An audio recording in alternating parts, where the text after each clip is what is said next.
വണക്കം, വന്ദനം, നമസ്കാരം. Good morning to you all. സ്വാഗതം ചെയ്യുകയാണ് ട്രേഡർ ഓപ്ഷൻ ട്രേഡറിലേക്ക്. ഞാൻ നിങ്ങളുടെ സ്വന്തം ഗുരുജി. ഞാനൊരു സെബി രജിസ്റ്റർ അഡ്വൈസർ അല്ല, അതുകൊണ്ട് തന്നെ വീഡിയോയിൽ പറയുന്ന കാര്യങ്ങൾ സ്റ്റഡി പർപ്പസിനായിട്ട് യൂസ് ചെയ്യുക.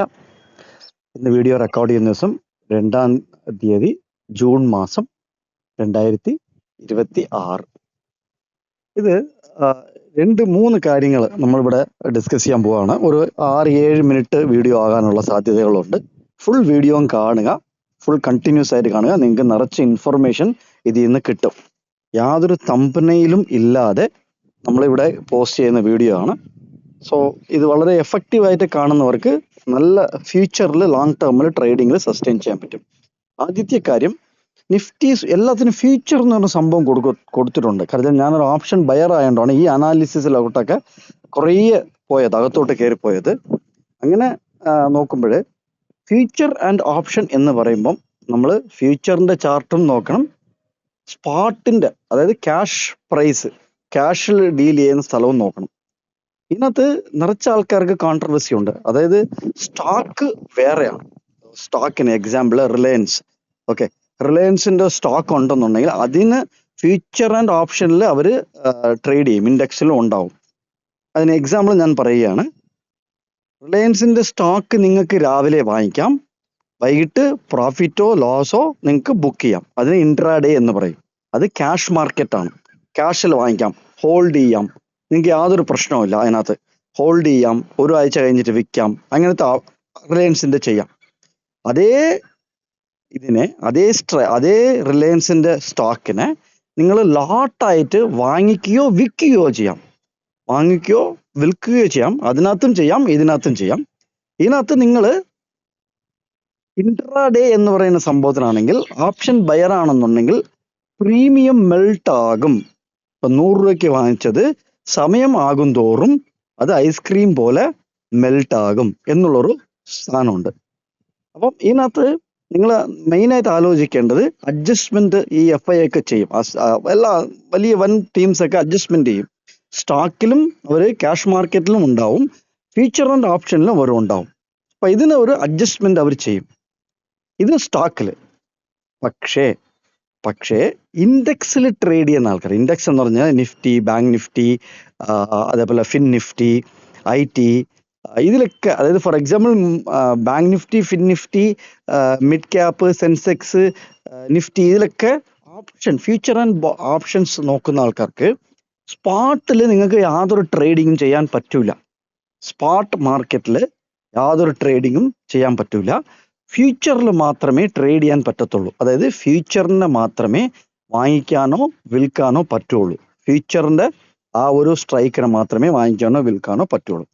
ഇങ്ങനെ ഈ അനാലിസിസ് അകത്ത് പോയപ്പോഴാണ് എല്ലാ മാസവും നിങ്ങൾ നോക്കിക്കഴിഞ്ഞാൽ എല്ലാ മാസവും calendar year, English calendar year, എല്ലാ മാസവും ആദ്യത്തെ ഒരു 5 ദിവസം അല്ലെങ്കിൽ ഒരു 10 ദിവസം ഈ സ്പോട്ടിനും ഫ്യൂച്ചറിനും അതിനകത്ത് കൊടുത്തിരിക്കുന്ന പ്രൈസ് ഡിഫറെൻ്റ് ആയിട്ട് വരും. അതായത് നല്ല ഡിസ്റ്റൻസ് വരും. ഡിഫറെൻ്റ് എന്ന് പറഞ്ഞാൽ ഡിസ്റ്റൻസ് കാണും. ഇന്നലെ നിങ്ങൾ എത്ര പേര് ശ്രദ്ധിച്ചു എന്ന് അറിഞ്ഞൂടാ, ഇന്നലെ നിഫ്റ്റി സ്പോട്ടിനും നിഫ്റ്റി ഫ്യൂച്ചറിനും 200 പോയിന്റിന്റെ ഡിസ്റ്റൻസ് ഉണ്ടായിരുന്നു. 200 പോയിന്റിന്റെ വ്യത്യാസം ഉണ്ടായിരുന്നു. മനസ്സിലായില്ലേ? 200 പോയിന്റ്. ഇന്നലെ രാവിലത്തെ ചാർട്ട് നിങ്ങൾ പോയി നോക്കിക്കോളൂ. നിഫ്റ്റി സ്പോട്ട് ക്ലോസ് ചെയ്ത് എത്രയാണ്, നിഫ്റ്റി ഫ്യൂച്ചർ ക്ലോസ് ചെയ്ത്, കണ്ടിന്യൂഷൻ ചാർട്ട് ക്ലോസ് ചെയ്ത് എത്രയാണ്? 200 പോയിന്റ് ഉണ്ടായിരുന്നു ഇന്നലെ രാവിലെ. ഇന്ന് നിങ്ങൾ നോക്കിക്കഴിഞ്ഞാൽ ഇതിനകത്ത് 23,382 എന്ന് പറയുന്നത് സ്പോട്ടാണ് നിഫ്റ്റിയുടെ ഫ്യൂച്ചർ എന്ന് പറയുന്നത് അതിന്റെ താഴെ കാണുന്ന 23,462 ഏകദേശം അവരൊരു 120 പോയിന്റോളം, 120-130 പോയിന്റോളം ഇന്നലെ മെൽറ്റായി. കാണാനില്ല, എവിടെ പോയെന്ന് അറിഞ്ഞൂടാ. ഈ ഡിസ്റ്റൻസ് കുറച്ചു, ഇത് എങ്ങനെ നടക്കുന്നു എന്നുള്ളതാണ് നിങ്ങൾ അനലൈസ് ചെയ്യേണ്ടത്. ഇതിലാണ് കളി മൊത്തം ഉള്ളത്. അതുകൊണ്ട് തന്നെ നമ്മൾ ഫ്യൂച്ചർ ബേസ് ചെയ്തിട്ടാണ് ഇത് കാര്യങ്ങൾ പറയുന്നത്. ഇത് ആദ്യത്തെ കാര്യം നിങ്ങൾ ശ്രദ്ധിക്കുക. രണ്ടാമത്തത്, നമ്മുടെ പോയിന്റ് ഓഫ് കൺട്രോൾ, അത് നമ്മൾ പലപ്പോഴും പറഞ്ഞിട്ടുണ്ട്. ഈ സ്ട്രാറ്റജി ബേസ് ചെയ്താണ് നമ്മളിവിടെ ട്രേഡ് ചെയ്യുന്നത്. പോയിന്റ് ഓഫ് കൺട്രോള് ഇന്നലെ നിഫ്റ്റിയുടെ ഡേ ഓപ്പൺ ആയത് 23,650 നിഫ്റ്റി സ്പോട്ടിന്റെ ഡേ ഓപ്പൺ പ്രൈസ് എന്ന് പറയുന്നത്, ആദ്യത്തെ ഓപ്പൺ ബെൽ എന്ന് പറയുന്നത് 269 ഇന്നലെ നമ്മൾ ടെലഗ്രാം ചാനലിൽ 144 നമ്മുടെ പോയിന്റ് ഓഫ് കൺട്രോൾ ഇന്നലെ പറഞ്ഞിരുന്നത്. അത് എത്ര പേര് ടെലഗ്രാം ചാനൽ ശ്രദ്ധിച്ചു എന്ന് അറിഞ്ഞൂടാ. നമ്മൾ പറ്റുന്ന ദിവസം ടെലഗ്രാം ചാനലിൽ നമ്മുടെ വ്യൂവും കാര്യങ്ങളൊക്കെ ഒരു ചെറിയൊരു ഡിസ്കഷൻ ആണ് ചെയ്യുന്നുണ്ട്. നിങ്ങൾ നോക്കിയേ, പ്രീവിയസ് ഡേ ഹൈ ബ്രേക്ക് ചെയ്തു, ഇവിടെ അല്ലെ. പ്രീവിയസ് ഡേ ഹൈ, മെനിഞ്ഞാന്നത്തെ ഹൈ ബ്രേക്ക് ചെയ്തിട്ട് വെള്ളിയാഴ്ചത്തെ ഹൈ ആ സ്ട്രൈക്ക് ബ്രേക്ക് ചെയ്തു. പക്ഷെ മുകളിലോട്ട് പോയില്ല. കാരണം വെച്ചാല് 144 മുകളിൽ പോകാൻ സമ്മതിച്ചില്ല. ഏറെക്കുറെ എത്ര മണിക്കാണ്? ഉച്ചയ്ക്ക് 11:45 വരെ അതിന് മുകളിൽ നിന്നില്ല. അതിനുശേഷം അതിന്റെ മുകളിൽ സസ്റ്റെയിൻ ആയി ഉച്ച വരയ്ക്കും. ഓൾമോസ്റ്റ് 1 മണിക്കൂറിൽ കൂടുതൽ ഈ 144 മുകളിൽ സസ്റ്റെയിൻ ആയി. എന്നിട്ട് എക്സാക്ട്ലി നമ്മൾ എപ്പോഴും പറയാറുള്ളത് പോലെ 100 പോയിന്റ് അപ്പ് സൈഡിലോട്ട് പോയി. ഓപ്ഷൻ ബയറിനെ സംബന്ധിച്ചിടത്തോളം നിങ്ങൾ ഒരു കാര്യം ആലോചിക്കുക, എത്രയാണ് പ്രോഫിറ്റ് വന്ന ഒരു സ്ട്രൈക്കിന് എന്നുള്ളത്. സോ ഇതാണ് 100 പോയിന്റിൽ അടുപ്പിച്ച് നമുക്കൊരു മുകളിലോട്ടുള്ള അപ്പ് മൂവ് കിട്ടി. 144 254 വരെ, ഹൈ 260 വരെ മുകളിലോട്ട് പോയി.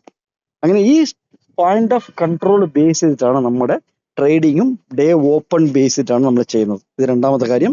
മൂന്നാമത്തെ കാര്യം എന്താണെന്ന് വെച്ചാൽ ഇന്നത്തെ പോയിന്റ് ഓഫ് കൺട്രോൾ 92 രൂപയാണ്. ഇതാണ് ലെവൽസ്, 92 രൂപയാണ്. നമ്മൾ അടുത്ത വീഡിയോയിൽ നമ്മളെ മാർക്കറ്റ് പ്രൊഫൈലിൽ ഓർഡർ ഫ്ലോയിലുള്ള കുറച്ച് സീറോ സോൺസ് എന്ന് പറയും, അതായത് അൺക്ലിയർഡ് ബിസിനസ്, ഇതൊക്കെ പറയും. അത് സിമ്പിൾ ആയിട്ട് ഈ ചാർട്ടിൽ എങ്ങനെ കാണാം എന്നുള്ളതൊക്കെ അടുത്ത വീഡിയോയിൽ നമുക്ക് ഡിസ്കസ് ചെയ്യാം. വീണ്ടും ഒരു വീഡിയോയിൽ കണ്ടുമുട്ടാം. കണ്ടതിൽ നന്ദി, നമസ്കാരം. Thank you very much.